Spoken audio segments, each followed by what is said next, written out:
नमस्कार दोस्तों, कैसे हो आप सभी लोग। मैं शशांक आप सभी का स्वागत करता हूं एक बार फिर से आपके अपने YouTube परिवार brain booster reasoning wise search पे।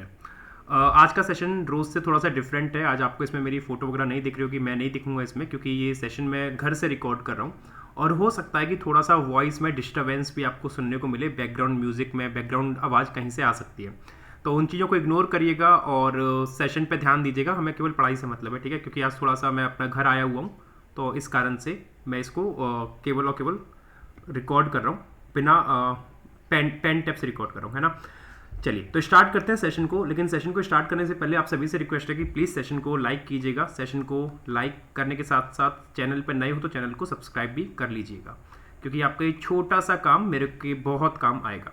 आज हम लोग करने वाले हैं day number 18 for the SBI clerk and PO। जो हम इस एग्जाम को टारगेट कर रहे हैं उसके लिए हम डे 18 है, और यहाँ पे हमने इस टेलीग्राम की लिंक दे रखी है।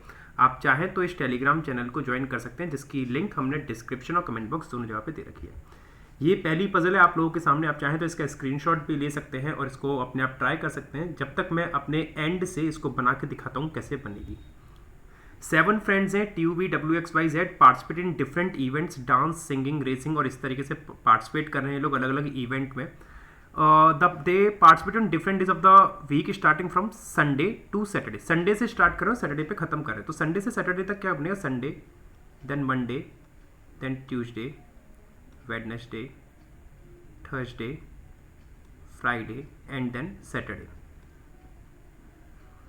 ये कुछ दिन है जिसमें ये लोग पार्टिसिपेट कर रहे हैं और हम लोग को देखना है किस तरीके से इसमें हम पर्सन्स को फिक्स कर सकते हैं, है ना। डेज का ऑर्डर याद रखिएगा, जो ऑर्डर बोला जाए हमें उसी ऑर्डर में इनको बनाना होता है। अब कुछ कंडीशन पढ़ लेते हैं क्या क्या बोली गई है। जैसे पहले बोल रहा है Z participated before you and after X। Z you के पहले पार्टिसिपेट कर रहा है लेकिन बाद में कर रहा है X के। अब जस्ट बाद में और जस्ट पहले भी हो सकता है और नहीं भी हो सकता, तो इस लाइन को हम फिक्स नहीं कर सकते अभी। X who does not participate in art, और X जो है किसमें पार्टिसिपेट नहीं कर रहा है? X आर्ट में पार्टिसिपेट नहीं कर रहा है। वी पार्टिसिपेट इन फ्राइडे, ये तो डेफिनेट लाइन है, इसको लिख लो। वी फ्राइडे में पार्टिसिपेट कर रहे हैं। One student participated between the one who participated in cricket and the one who participated in cycling. मतलब क्रिकेट और साइकिलिंग में एक का गैप आएगा। अब कैसे आएगा, कहाँ पे आएगा, मुझे नहीं पता। तो क्रिकेट और साइकिलिंग में एक का गैप हम लोग बाद में फिक्स करेंगे, देखा जाएगा कहाँ पे आएगा ये, ठीक है। Y participate in racing, Y racing में करता है, मुझे नहीं पता वाई रेसिंग में कैसे करेगा, कहाँ करेगा, लेकिन करेगा, देख लेंगे कैसे होगा ये। होल्ड पे रखते हैं इस लाइन को भी। फिर बोला गया है कि more than 1 person participate between the one who participated in art and the one who participated in speech. मतलब आर्ट और स्पीच के बीच में जितने लोगों ने मतलब जिस पर्सन ने आर्ट में पार्टिसिपेट किया और जिस पर्सन ने स्पीच में पार्टिसिपेट किया है, उनके बीच में एक से ज़्यादा मतलब 2, 3, 4, 5 आ सकते हैं आर्ट और स्पीच के बीच में, है ना। दोनों में से कोई भी ऊपर नीचे हो सकता है। 2 person participated between the one who participate in singing in W। अभी कुछ भी लाइन ऐसी नहीं मिल रही जो हम V से कनेक्ट कर सकें। सिंगिंग W में 2 का गैप आएगा, सिंगिंग W में 2 का गैप, सिंगिंग और एक 2, सिंगिंग W में 2 का गैप। टी पार्टिसिपेंट, हाँ एक लाइन मिलेगी, टी संडे को कर रहा है, टी सबसे टॉप पे आ जाएगा, टी संडे में। Neither the one who participate in art not the one who participate in dance participate on Sunday Saturday.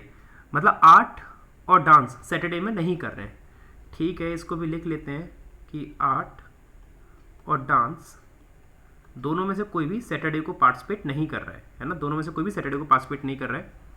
2 person participated between Y and the one who participate in cricket. Y और cricket में 2 लोग कर रहे हैं। ये भी कुछ नहीं कनेक्ट हो पा रहा है। वाई और 1, 2, वाई और क्रिकेट में 2 लोग करेंगे, कैसे करेंगे पता नहीं है, देखा जाएगा, बाद में देखेंगे इस चीज को। Singing participated before racing, singing racing से पहले आएगा, ठीक है। ये भी नहीं पता मेरे को कैसे आएगा, लेकिन सिंगिंग पहले आएगा रेसिंग के।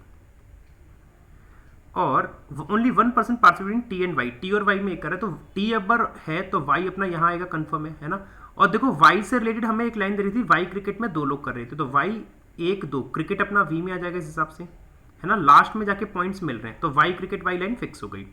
अच्छा, क्रिकेट साइकिलिंग में एक का यहाँ दे रखा है, तो क्रिकेट अगर यहाँ पे तो साइकिलिंग अपना यहाँ पे आ जाएगा, डेफिनेट वाली बात है ये भी, है ना।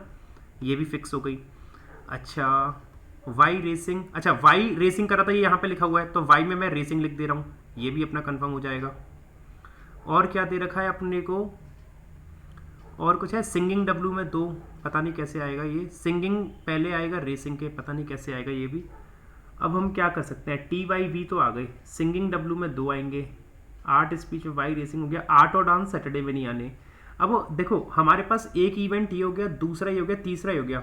आर्ट और डांस सैटरडे में लेंगे तो 2 कैंसिल हो गए, तो टोटल जो यहाँ पे आ सकते हैं 2, कोई 2 कौन कौन से आ सकते हैं, या तो स्पीच आएगा, या तो स्पीच आएगा, या फिर साइकिलिंग, नहीं स्पीच या फिर क्रिकेट, नहीं स्पीच या फिर सिंगिंग, हाँ या तो स्पीच आएगा या सिंगिंग, या तो स्पीच आएगा या सिंगिंग। तो एक केस में मान ले रहा हूँ कि यहाँ पे स्पीच रखा है हमने, और एक केस मैंने मान लिया सिंगिंग, लेकिन सिंगिंग में रख नहीं सकता। यहाँ पे सिंगिंग रख सकता हूँ कि नहीं, सिंगिंग नहीं रख सकता यहाँ पे। क्यों नहीं रख सकता, क्योंकि सिंगिंग रेसिंग के ऊपर आएगा, तो अगर आपने सिंगिंग यहाँ रख दिया तो रेसिंग तो आ ही नहीं पाएगा, तो यहाँ पे स्पीच कन्फर्म रहेगा, यहाँ पे स्पीच कन्फर्म रहेगा, है ना, स्पीच यहाँ पे कन्फर्म रहेगा।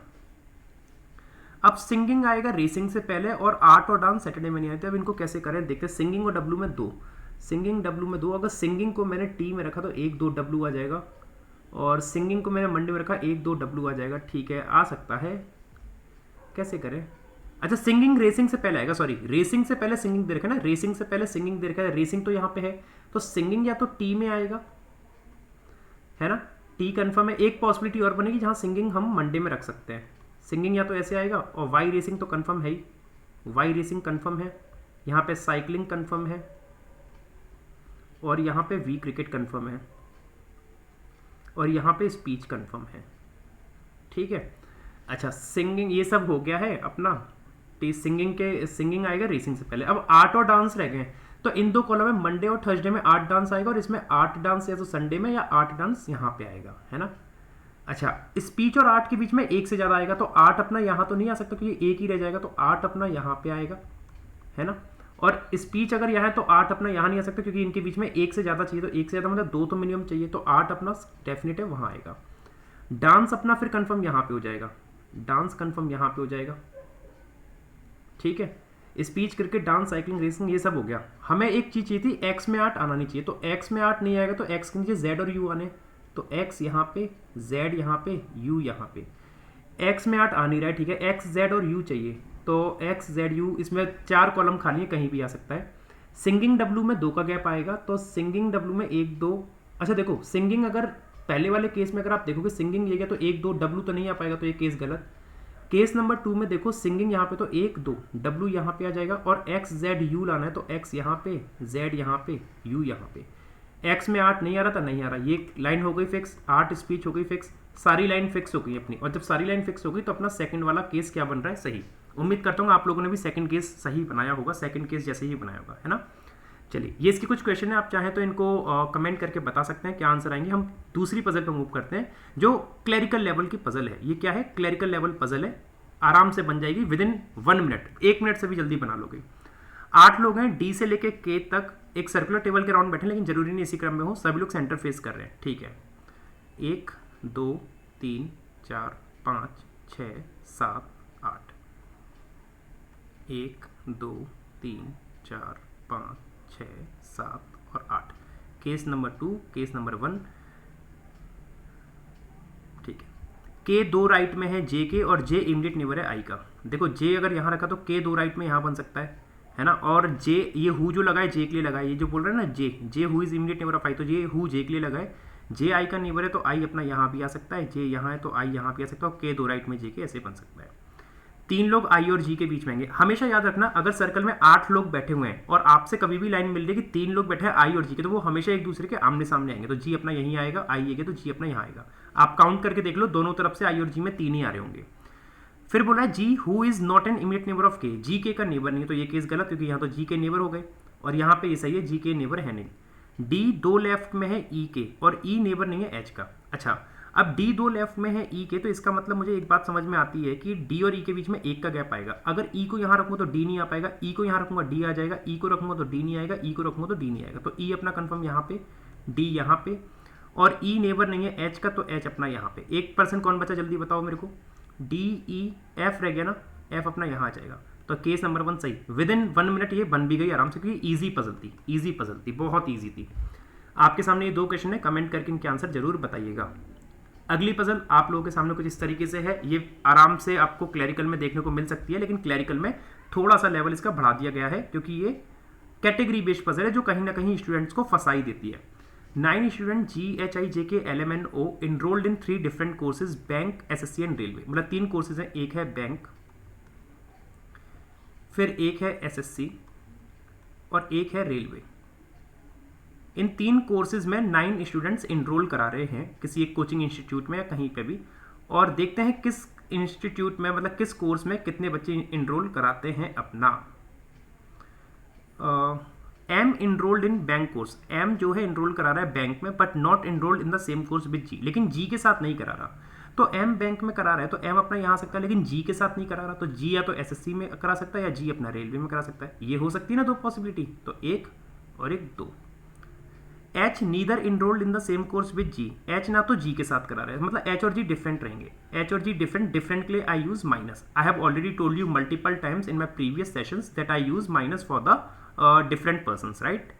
H neither enrolled in the same course with G nor enrolled in railway. If H is not enrolling in railway and H is not enrolling in the same course with G, then H will definitely enroll with M in the first case. Second case में क्या होगा कि G के साथ कर नहीं रहा है, तो H अपना या तो SSC में आ सकता है। अच्छा, एक पर्सन हमने यहाँ पे M मिस कर दी ना, M तो कन्फर्म था, यहाँ आएगा। और एक केस नंबर 2A बन सकता है जिसमें M कन्फर्म था, G कन्फर्म था और H अपना M के साथ आ सकता है। ये 3 केसेस हो सकते हैं, फर्स्ट 2 एंड 2A, ठीक है। H और G डिफरेंट में हो गए। फिर both O and J enrolled in the same course, O और J सेम में कर रहे हैं लेकिन SSC में नहीं कर रहे, तो O और J यहां से कैंसिल हो जाएंगे, लेकिन O और J आएंगे साथ में, तो O प्लस J लिख दे रहा हूं, बाद में देखेंगे कहां पे आएंगे, या तो OJ बैंक में आ सकते हैं या रेलवे में, सेम यहां पे या यहां पे कहीं भी आ सकता है, ठीक है। J does not enrol in the same course with M, अब बोल रहा है कि J किसके साथ नहीं कर रहा है, J M के साथ नहीं कर रहा है। अब J M के साथ नहीं कर रहा, तो इस वाले केस में से फर्स्ट केस में J और O यहाँ नहीं आएंगे, यहाँ आ नहीं सकते, तो O और J यहाँ पे कंफर्म। सेम OJ यहाँ से कैंसिल, O और J यहाँ आ जाएंगे, और OJ कैंसिल, तो O और J अपने यहाँ पे आ जाएंगे, ठीक है मेरे दोस्त। तो ये लाइन हो गई, ये लाइन हो गई, H और G अपना हो गया क्या, हाँ H और G भी हो गया, ये सब लाइन हो चुके हैं, हटा दो इनको। L neither enrolled in bank nor in railway, L या तो बैंक में कर रहा है ना रेलवे में, तो L अपना कंफर्म यहाँ रहेगा, L अपना कंफर्म यहाँ रहेगा और L अपना कंफर्म यहाँ रहेगा, ठीक है, क्योंकि बैंक रेलवे में कर ही नहीं रहा है। K सेम कोर्स कर रहा है L के साथ, K enrolled in same course with L, तो K will definitely come in the SSC, similarly over here and similarly over here as well, है ना।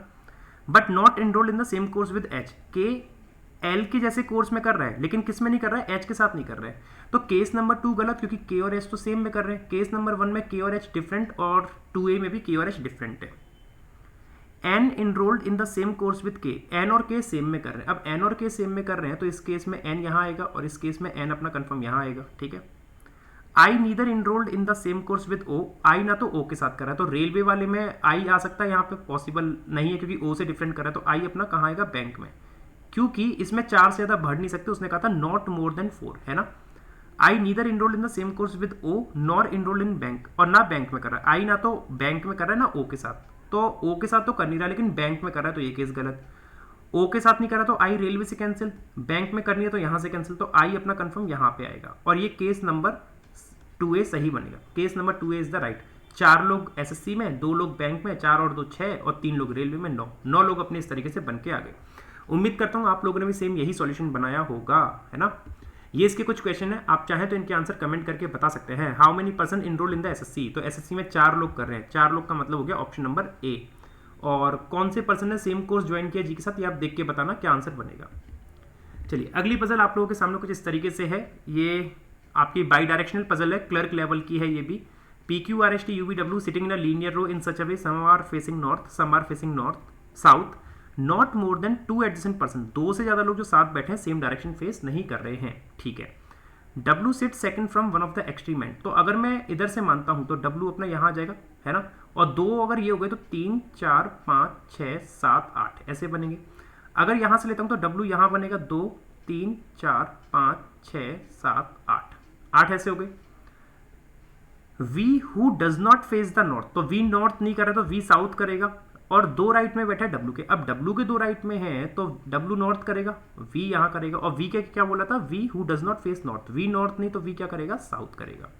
W के 2 राइट मतलब W यहाँ पे साउथ करेगा, तभी V अपना यहाँ पाएगा, और V कहाँ करेगा, साउथ। कंफर्म है ये वाली बात तो V के लिए, क्योंकि V does not face north. फिर बोल रहा है as many person sit right of V, जितने वी के राइट में है उतने लेफ्ट में है क्यू के। वी के राइट में कितने आ रहे हैं, 1 2 3, वी के राइट में 3 आ रहे हैं ना, तो क्यू के लेफ्ट में कितने आएंगे 3, तो क्यू के लेफ्ट में 3, 1 2 3, क्यू अपना यहीं आएगा और क्यू कहाँ करेगा साउथ, तभी क्यू के लेफ्ट में 3 आएंगे। यहाँ वी के राइट में 4 आ रहे हैं, तो क्यू के लेफ्ट में कितने आएंगे 4, तो 1 2 3 4 या फिर 1 2 3 4, इधर से देखोगे तो नहीं हो पाएगा, तो 1 2 3 4 क्यू अपना कंफर्म यहाँ आएगा। क्यू के लेफ्ट में 4 है तो क्यू कहाँ करेगा साउथ। अब उसने कहा था not more than 2 adjacent person, यहाँ पे लाइन पढ़ो, not more than 2 adjacent person are facing same, तो ये दो तो साउथ कर रहे हैं तो ये डेफिनेटली नॉर्थ करेगा, ये दो साउथ कर रहे हैं तो ये डेफिनेटली ये वाला नॉर्थ करेगा, ये दो साउथ कर रहे हैं तो ये डेफिनेटली नॉर्थ करेगा, और जब ये दो नॉर्थ हो गए तो ये वाला साउथ करेगा, कंफर्म है। ये दो साउथ है तो ये डेफिनेट पता है कि ये नॉर्थ करेगा, ठीक है। Immediate neighbour of Q are facing the opposite direction to each other, immediate neighbour of Q are facing opposite direction to each other, तो देखो क्यू के दोनों नेबर अपोजिट कर रहे हैं, अपोजिट कर रहे हैं, और ये देखो क्यू के दोनों नेबर कहाँ कर रहे हैं अपोजिट कर रहे हैं, ये लाइन भी फिक्स हो रही है। क्यू 3 अवे है एस से, 3 अवे का मतलब 2 का गैप आएगा क्यू और एस में, 1 2 एस नहीं आ सकता, 1 2 एस अपना यहाँ आएगा, 1 2 एस नहीं आएगा, 1 2 एस अपना यहाँ आएगा, ठीक है। क्यू 3 अवे हो गया एस से। यू 4 लेफ्ट में है आर के, तो मतलब यू और आर के बीच में 3 का गैप आएगा, और यू 4 लेफ्ट में है आर के। Where both of them face the same direction, दोनों ही कैसी डायरेक्शन कर रहे हैं, सेम कर रहे हैं, सेम डायरेक्शन कर रहे हैं दोनों। टी 2 लेफ्ट में यू के, अब टी 2 लेफ्ट में यू के, तो टी और यू के बीच में कितने का गैप आएगा, 1 का गैप आएगा। अब देखो जरा, अगर आपने केस नंबर 1 में u को यहाँ रख दिया s के एडजेसेंट, तो t और u में 1 का गैप कभी जीवन पर्यंत नहीं बन पाएगा। अगर q के एडजेसेंट u को रखा तो तब भी t और u के बीच में 1 का गैप नहीं बनेगा। u को अगर आपने यहाँ रख दिया w के पास तो बन जाएगा, और यहाँ रख दिया तो भी बन जाएगा, लेकिन u और r में 3 का गैप करना है, तो अगर आपने u को यहाँ रखा तो 1 2 3, u और r में 3 का गैप नहीं बन पाएगा। तो इस हिसाब से आपको u को रखना पड़ेगा कहाँ पे, कहाँ रखना पड़ेगा, बताओ बताओ बताओ, w और v के बीच में, तो u अपना यहाँ आ जाएगा। टी 2 लेफ्ट में यू के, तो टी 2 लेफ्ट में बन भी रहा है यू के, यू और आर में 3 का गैप, 1 2 3, आर यहाँ जाएगा। बोल रहा था यू और R same direction, U north तो आर भी नॉर्थ, और यू 4 लेफ्ट में था आर के, तो 1 2 3 4, क्योंकि यू नॉर्थ कर रहा है। 1% कौन बचा, पी, पी रह गया ना, पी आ जाएगा यहाँ पे, और मेरे हिसाब से तो यही सही बन रहा है, क्योंकि पी और आर नॉर्थ कर रहा है तो एस साउथ करेगा, मेरे हिसाब से तो ये सही बन रहा है। देख लो एक बार और आराम से। हाँ, अब जरा केस नंबर 2 भी देख लेते हैं। u कहाँ कहाँ पे आ सकता है, u को w के पास रखा तो t आ जाएगा, u को यहाँ रखा, ठीक है, u इन दो पे आ सकता है w के अगल बगल। अगर s के पास u रखा तो t नहीं आएगा, और q के पास u रखा तो t नहीं आएगा, तो u अपना w के अगल बगल कहीं भी आ सकता है। अच्छा, t 2 लेफ्ट में है u के, अगर तो u अपना कंफर्म यहीं आएगा, क्यों, क्योंकि u और r में 3 लोग भी तो फिक्स करने हैं, 1 2 3, तो r अपना यहीं पे आएगा, और u 3 4 लेफ्ट में r के, तो r करेगा साउथ तभी बन पाएगा, और u और r सेम डायरेक्शन कर रहे थे, तो u नॉर्थ है तो r तो साउथ कर रहा है, तो इसीलिए ये वाला केस क्या हो गया, गलत हो गया। केस नंबर 1 इज द सही आंसर। ये इसकी कुछ क्वेश्चन है, आप चाहें तो कमेंट करके इनके आंसर बता सकते हैं मुझे कि इनके आंसर क्या बनेंगे। आज का सेशन हमने बहुत जल्दी निपटाया है, बहुत जल्दी फिनिश हो गया, मुझे नहीं पता कैसे, लेकिन अगर सेशन अच्छा लगा हो तो लाइक कीजिएगा, शेयर कीजिएगा, और चैनल पर नए हो तो चैनल को सब्सक्राइब जरूर कीजिएगा, है ना। और मुझे बताना कमेंट में कि आज की कौन सी पजल सबसे अच्छी लगी आपको। आज वैसे सारी पजल इजी थी, क्लैरिकल लेवल थी, बस एक पजल पीओ लेवल थी जो सबसे पहले वाली थी, बाकी सारी पजल क्लैरिकल लेवल थी। आज का सेशन हम यहीं पर समाप्त करेंगे, आज की सेवाएं यहीं समाप्त करते हैं। राधे श्याम दोस्तों, अपना ध्यान रखिएगा और पढ़ते रहिए। Thank you everyone.